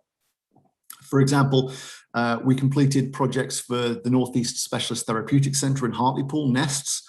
It's a truly outstanding charity that supports a number of children and young people from across the UK who've unfortunately experienced serious mental trauma in early life. So we created a digital twin of the care home and we deployed it as an internal Android app for staff to provide to the children before they travel to the centre, which more often than not, was quite a frightening and frankly terrifying experience for some of the children. So we took the digital twin, we wrapped it up in a Beatrix Potter style storybook. Once upon a time in a town called Hartlepool, there's a place called Nests, and we asked you whether you were a big person or a little person, so that affected the height that you were navigating around the experience with.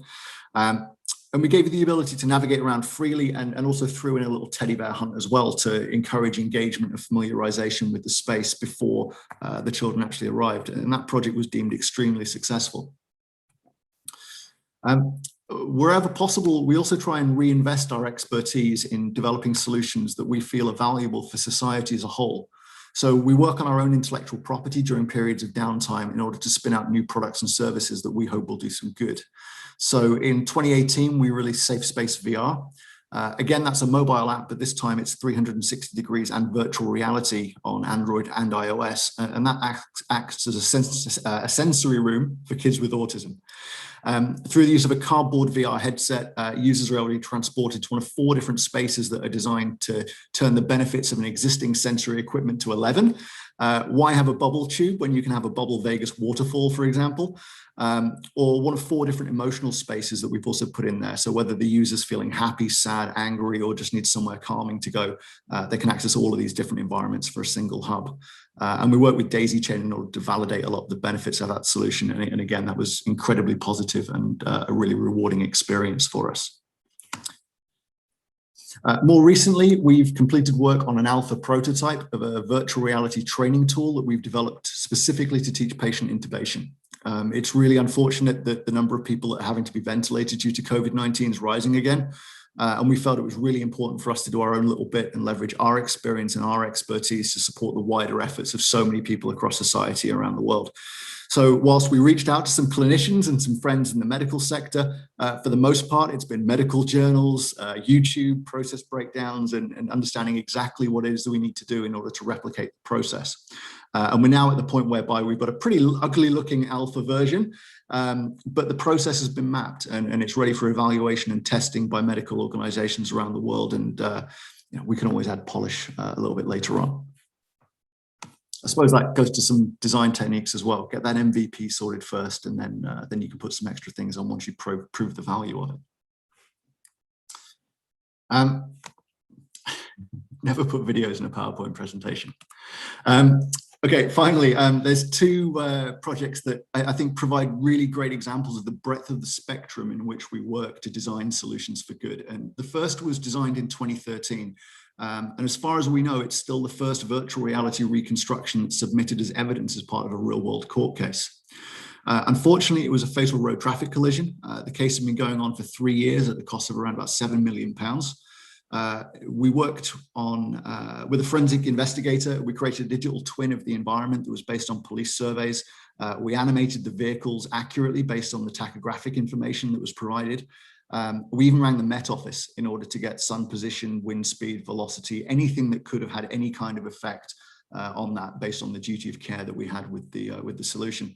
And we also put in functionality to be able to play, pause, rewind, fast forward, slow-mo, the whole visualization, and also move through different viewpoints as well, whether you wanted a bird's eye view, a free roaming camera, or indeed wanted to be in the driving seat of either of the vehicles.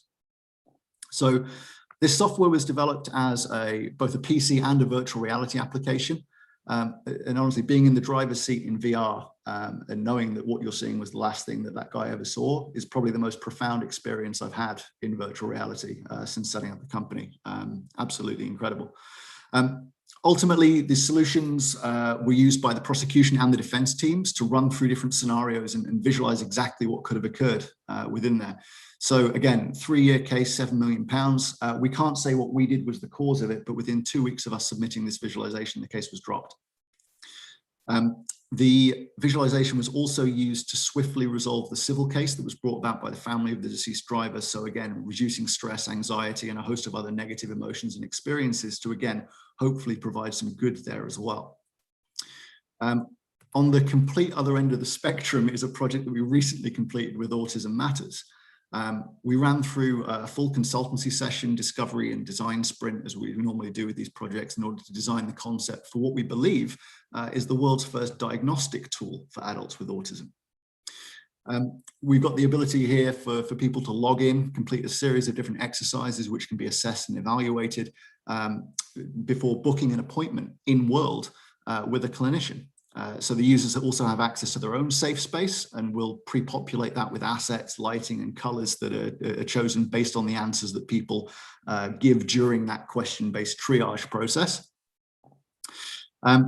And following the one-to-one with the clinician that happens in world, we'll be also providing scenarios to the user as well. So there's an area where they can run through different scenarios that might make them feel uncomfortable in the real world, where they can just, again, practice that and get comfortable in the virtual. So on the one hand, we've got a stupidly realistic application that needed to be. And then on the other, we've got a completely abstract environment that still has the same amount of importance and the same amount of benefit, just for a completely different type of user. Both of them are designed to have the features and the functionality that are required to provide that value, and again, that positive experience, which we hope provides some good. It's been a genuine pleasure to speak with you this morning, and thanks once again, Terry, for inviting us. I hope that I've been able to demonstrate the value that immersive and interactive technologies can provide, alongside a little bit about the scale and the scope for good across a multitude of different applications, sectors, and also demographics. To finish up, I thought it might be nice to just share one final video, if I can get it working, of the Autism Matters solution, which I'm really happy with the title that the client came up with for this, which they called Finding Me. So I'll just quickly play that now.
Thanks very much indeed for your time. I really appreciate it.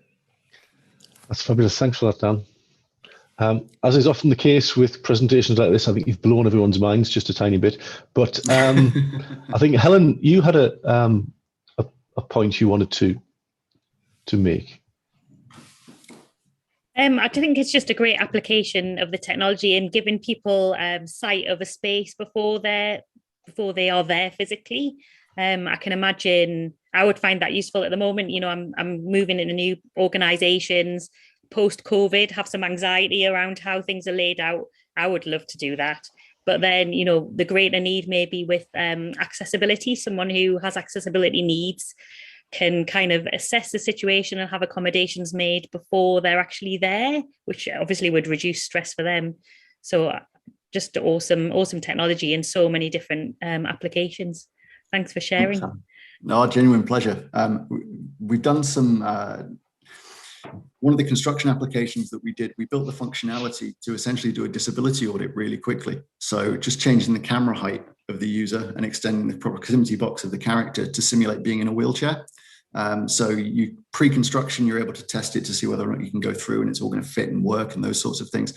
But we also adjusted the depth of field blur as well. So essentially we made the screen all blurry to simulate what it was going to be like for a visually impaired wheelchair user inside of the space. And then you start to think, well, how could we maybe just use other simple filters? Like, because I mean, it's just number changes in the games engine, right, that we use to do it. So it's really simple and really quick and therefore cheap to build this functionality through. But care home design, doing a black and white filter to see whether Doris is bumping into stuff because she's got dementia or whether it's because the carpets are clashing against the bed sheets. How can we leverage technology to design better spaces that improve the lives for people across, again, different demographics and different things? And using the same functionality for things like counterterrorism training and evacuation of stadiums and all sorts of stuff. So the same functionality just applied in multiple different ways across multiple different sectors. Awesome. Thanks, Thank Daniel. you. Thanks for that. Thanks for that, Helen. Yeah, as I said, thanks, Dan, and thanks to all of our other speakers. So what I'll do is I'll share the contact details for Chris and Bill and Dave and Dan, and I'm sure if you want to chat with them or connect with them, I'm sure they'll be happy to do that. So fab. Now we've got a few people who just want to do a quick 2-minute pitch to introduce themselves and tell us a little bit about who they are and what they do. Now Rob was with us earlier, but he doesn't seem to be anymore unless he's hiding somewhere. Rob, shout if you're still here. I'll take that as a no. But I know Angela's here. So Angela, would you like to tell us about what it is you want to tell us about? Hi, Terry. Thank you very much for that. Absolutely brilliant presentations. Really enjoyed this morning, as I always do. Always feel very inspired after being part of these sessions. Thank you very much, everybody. So for those of you that don't know me, I'm Angela McOsker, and I'm Head of Innovation at Northumbrian Water. And I wanted to gate crash this morning just to share that our Innovation Festival that I'm hoping that most of you have either been part of or at least have heard of is going to be happening again this year, the week of the 18th of October, as Terry has kindly put up there. So thank you very much for that. So the festival this year is going to take the nature of a hybrid event.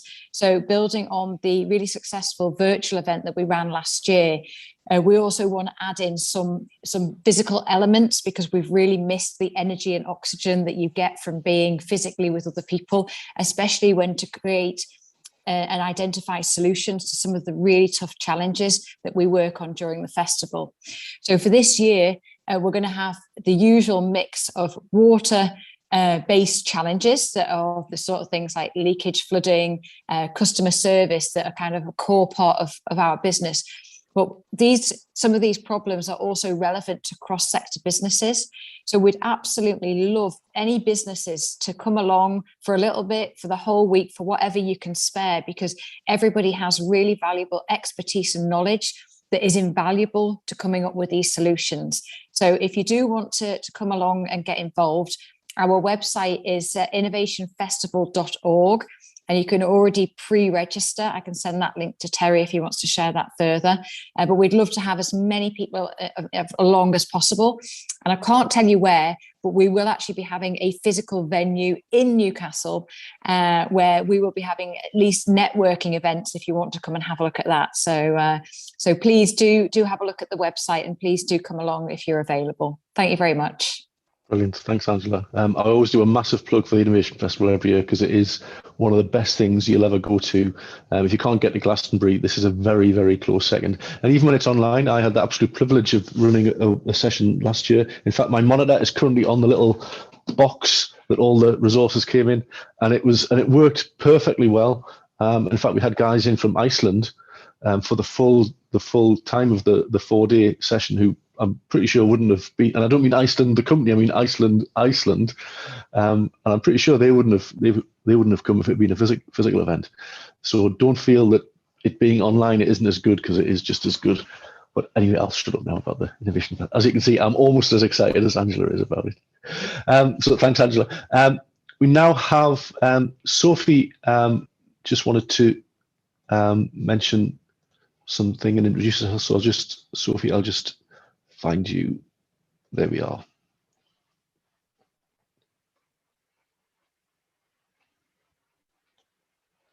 I think you're still on mute, Sophie. And the classic leaving myself on mute.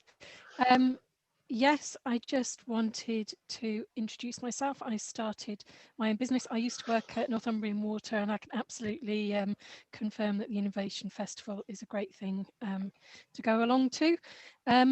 I now work with senior women as a coach, and work with them to help increase their influence, help them successfully implement change, improve their resilience, make successful career moves, and find new ways of working. So I'm just trying to raise my profile in the Northeast. I've thoroughly enjoyed this morning, as I have previous sessions. So if anybody would like to talk about some of the things they're trying to achieve, you're very welcome to get in touch with me and see how coaching could help you. Brilliant. Thanks, Sophie. And I'll also share the contact details of those who are doing the 2-minute pitch as well. So as Sophie said, if you want to know more about what she does and want to connect, then that's how you can do it. Thanks, Sophie. Stephen, you wanted to introduce yourself. Yeah, thanks.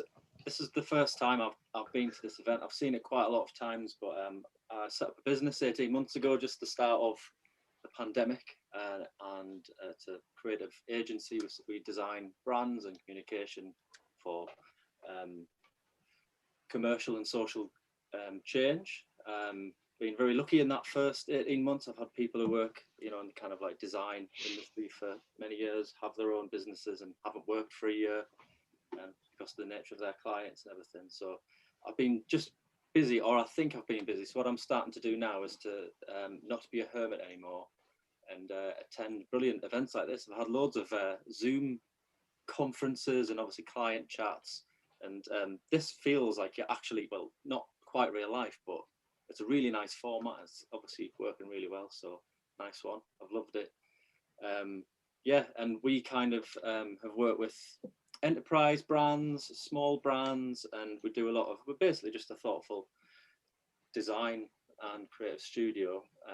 I've been in this room for 18 months, my daughter's bedroom. So we've just signed a contract to have a studio space. So it's going to be nice to get everything out and have a dedicated space to see clients and collaborate. So I'm just networking. I'm starting to do all this. So thanks for having me. And yeah, it's been interesting hearing everybody talk. And I think lighthouses has been a good metaphor for, obviously, for the Tynemouth Voluntary Life Brigade. And there was a lighthouse in Dan's, one of their VR experiences, and we're all here, lighthouses, just flashing at each other. But I think it actually has been really good to connect with a few people. So thanks very much. Brilliant. Thanks, Stephen. And I'm pleased you found that. I mean, we have tried really hard to make it as close as possible to a real live event. And I think we've, and well, I say it's not to do with me, it's everyone who comes. I think we've all just got on with it and made it work, which is brilliant. And yeah, we're looking forward to getting back to live events, but I want to keep this hybrid aspect because it just works. It's brilliant. So I'm glad you've enjoyed it. Thanks for that, Stephen. Also what attracted me was the design for good. So I've worked for the past 15, 20 years in various, good socially social roles. Yeah, I'm kind of I'm always looking to connect with people who are doing good things. So yeah, it's been really interesting to hear. Brilliant, great. Thanks, Stephen. And now Gerard just wanted to introduce himself. Hi everybody, thanks for this chance to have a talk. This is my first event today with you guys. It's been great, as everyone else has said. The purpose for me joining is that I'm relocating to the Northeast as of Monday. There used to be a bookshelf there with books on it. It's currently downstairs and boxed up, and we're getting ready to move. With that move, I am looking to establish a business up in the Northeast, predominantly providing training. So for the last 10 years, I've been working in the area of innovation management, design creativity. I'm currently the program director for product design at the University of Leeds. And I'm transitioning that then onto online as well. So I'm looking to develop or build on that and that experience and provide that to organizations in the Northeast, moving out of academia. So in short, anything that ranges from new product development, particularly the early stages where we're struggling to figure out design process, what to do next is often a question companies struggle with, or analyzing the quality of the data that you have and ensuring that the next step is built on a good foundation of information. Like linking to what was said earlier about the VR in particular, really grabbed me. I spent last year developing a VR app myself for training purposes on how to help designers empathize with user needs. What you find with novice designers in particular, that they skip that bit because they already have the idea and know what the solution is, and then figure out when they actually produce the thing that it doesn't solve the problem that they thought it would. But anyway, that kind of stuff is where I'm hoping to fill a gap. Yeah, so looking forward to becoming a sand dancer on Monday. So might see you guys around. Thanks, Gerard. And if you're wanting to connect more with the design community, then I'm going to be bold and say you've come to the right place. So do keep connecting, and if there's something I can do to help with that, then do get in touch. Right. So thank you all for that. I'm now just going to finish off by running through a few things that are going on. So that's what I said at the beginning. That's what we do. Hopefully today has helped to make some of that a reality for you. So you are now all part of Design Network North, whether you like it or not. But in terms of the team that facilitates things, that's our role. That's what we try to do, to support the network, to encourage collaboration, because that's really where the value is. I think it's people joining together to do things that they wouldn't be able to do on their own. It's about giving assistance. So if you want some help with something, or you want to connect with someone, or whatever it might be, do drop me a line, to pick up the phone. I do love it when I get an email saying, I could do with some help with something, because if we can't, we can usually find someone who can. It's about sharing knowledge. So you've heard some amazing things today, but I'm sure you've got some amazing stories to tell as well. So if you want to share the stories that you've got, that's something we can help you to do. And it's about raising the profile of the importance of design, the value of design, but helping you to raise your profile as well, and raising the profile of the North as being an amazing place where there are amazing things happening. So one of the ways that we do that is through Rise and Design, which is where you've been for the last couple of hours. We're having a break in August because, as I said earlier, I'm off to Barcelona. And thanks for the recommendations in the chat there. Thanks, Graham. I'll send you some rubbish photos when I get back. But so we're back in September on the 10th. I've got a meeting shortly about what the topic might be. So as it says there, watch this space. And we're also hoping that we might be able to do it live in Proto. So I think they can cope with about 25 people. So what we'll do is we'll have two types of tickets. So you can attend live. But for those of you who would choose not to, or you don't want to make the journey, or for whatever reason, you can join online. And we're going to work really hard to make sure that everyone gets a good experience. So if you do join us online, don't feel that you're second best, because you really won't be. I hope anyway.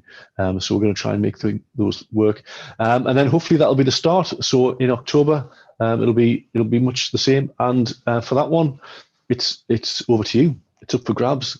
If there's a subject you think we should cover, or if you've got a great story to tell, we can build the event around that. So do please let me know. There's lots of information on the website, and it's your website, it's your network, so do make use of it. The design challenge that I mentioned, that with the Life Brigade, the open day, there's information on that, and where you can get registered for it. All the events appear on there, but there's a news page, there's a jobs page. So if you've got some news that you want to share, then send it to us, and we'll pop it there on the website. And there's lots more information about things that are going on. To do please pay a visit. designnetworknorth.org if you haven't been there before. I'm just going to quickly mention our two sponsors. Design Network North is owned and managed by RTC North, and one of the programs they deliver is Supply Chain Northeast. So that's a funded program for SMEs in the Northeast region. Sadly, it doesn't include Tees Valley, and it's all around helping you to get into new supply chains, to maximize the supply chain you're in, get into new markets, all that kind of stuff. And there's a lot of funded support available. So if that's of interest, I'll send some information on that in the email that you should get on Monday. And then the other sponsor is Innovate UK. It's not, I should get the latest version of that. It's now called Innovate UK Edge. But again, it's support. It's available to businesses, and this time it's across the north. So we have offices in Leeds and one in Cheshire, so we cover the whole of the north. So if you're in any of those areas, and it isn't just for small companies, it can be for larger companies as well, and you want some help with innovation, whatever that means to you. Again, there are people, we've got a team of about 30 across the north who can help you with that. Again, I'll send some more information on that. And if that's of interest, carry on just on that. CPI is one of the registered providers of support, so we can provide anything from chemical processing through electronics, through pharmaceutical development. So there's a lot that we can offer to anyone from that Innovate Edge program. Thanks, Andy, and yeah, thanks for the reminder, because one of the things that Innovate UK have just launched is a funding program for Innovate UK Edge clients who wish to work with one of the catapult centres, such as CPI that Sandy mentioned, and you can get some funding to enable you to essentially to pay for them to do some work with you. So that's one of the many advantages of being part of the Edge program. Again, I'll send some information out on that if you'd like to get involved. Final mention for the, as I said, the design challenge. Spread the word, tell your friends, put it on LinkedIn. We want this to be huge. And also, if you're part of a charity or a similar organization that you think this might be useful for, get in touch, because we'd love to, if this model works, and I'm sure it will, we'd like to roll it out more widely. So do connect with us if you think that might be of interest. And then I'm just going to finally mention the Design Means Business conference. We had a series of conferences. The first one was, how long ago? I can't remember. Anyway, we had some amazing speakers from some of the biggest companies and brands in the world. So we've put it all online last year. So if you're missing a bit of design stuff in August and you want to hear some amazing people, then the Design Means Business conference is all there for you. So that's another event that's on the website. So you just register as you would for a normal event, and you get access to all the videos. So that's enough from me. It's been great to see you. I'm going to miss you. I'm going to miss you guys, but hopefully I'll see you all again in September. So have a great summer. I mentioned Iceland before. Just a quick, if you're wanting something to watch, Katla on Netflix is amazing. I've been saving the last episode for tonight because it's going to be a good one. And every episode there's been a bit where you go, oh. So if you haven't seen that, I would strongly recommend it. But without further ado, thank you all for being here. It's been great to see you. Have a great weekend, have a great summer, and we'll see you all again soon. Thanks, Terry. Cheerio. And hopefully the next time I see you, it'll be for real in 3D. And I don't mean Dan's version of 3D, I mean real 3D. You're right. Thanks, Terry. Good to see you all. Very much, everyone. Have a good weekend. Hey guys, bye. Good night. Bye. Take care. Thanks for your time. Cheers, Terry.